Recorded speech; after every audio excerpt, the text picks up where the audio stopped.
Okay, so what is ethics?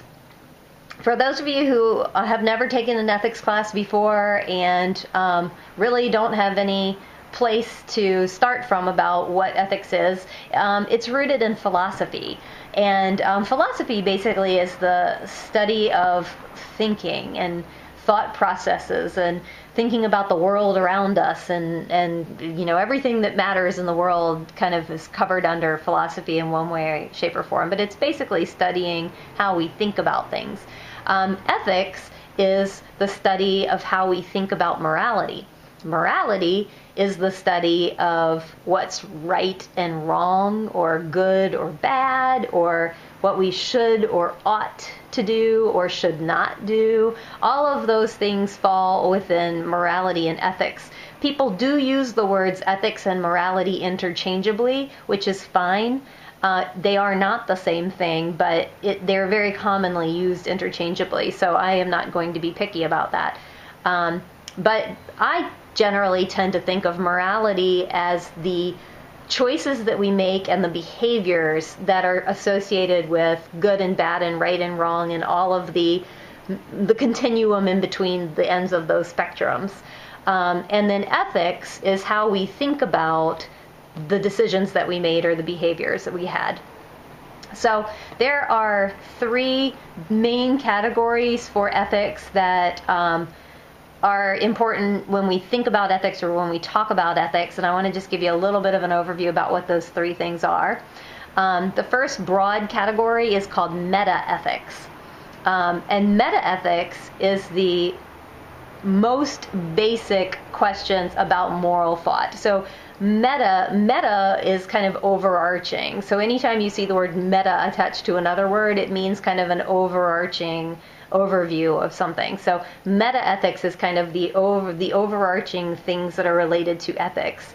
And those are those questions that are related to what do right and wrong mean? What do good and bad mean? Is there such a thing as right and wrong? Is there such a thing as good and bad? Is there such a thing as a moral fact? Can you say that there is a fact or a truth that's associated with something we believe or how we behave? If there is a moral fact, where does that moral fact come from? How do those belief systems originate? Where do they start from? Are they universal and true to everybody, or are they relative to a particular group of people or a particular condition? What are rights and obligations and responsibilities, and why do they matter to ethics? And in the end, how do we support or defend our moral judgments? So all of that is what we think of when we talk about meta-ethics. And that is a whole lifetime of study in and of itself, that all of those things I just listed out go all the way back to the ancient Greeks and Romans and Socrates and Aristotle and Plato and, you know, way back. So these are not new questions, obviously. The second category is normative ethics. And normative ethics, normative, you may be aware, is related in, you know, modern day life, is related to laws and rules. So when we talk about normative ethics, we're talking about how we ought to act based on some sort of moral decision-making process. So normative ethics tries to put in place rules that we should follow. And some things to think about with normative ethics. What are the standards for judging something right or wrong or good or bad?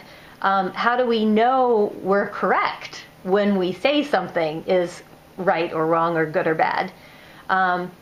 There are three kinds of normative ethics, two of which you're going to go into a little bit more detail about in your readings next week. But the three kinds that I want you to be aware of are deontological, utilitarian, and virtue ethics. Deontological ethics are rules-based. These people who follow deontological ethics believe that there are absolute rights and wrongs regardless of the circumstances. So the important thing to remember about deontology are rules. Deontologists are rules-based. Utilitarianism is the ability, as much as we are able to, to determine what all the possible outcomes are going to be, and then make a decision, make the best decision from among those outcomes. So if you are thinking about something from a utilitarian perspective, you want to project yourself as far into the future as you can. Think about all the things that could possibly happen, and then make a decision based on what outcome is going to bring the greatest good to the situation. So deontology is rules-based, utilitarian is outcomes-based, and the last one is virtue ethics.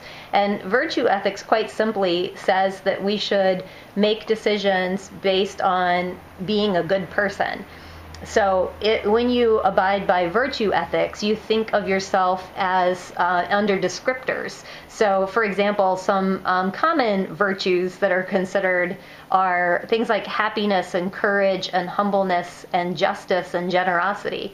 So if you're thinking about a situation from the perspective of virtue ethics, then you might think about, what would a courageous person do in this particular situation? And you want to do the thing that best fits with a virtue that is positive. Okay, so that's a little bit of an overview of a couple main types. I'm now going to move into what this course is actually going to be about, which is the third main category of ethics, which is applied ethics. So the next video is going to talk about applied ethics in this course in particular, and give you some things to get you thinking about what we're going to do in this course.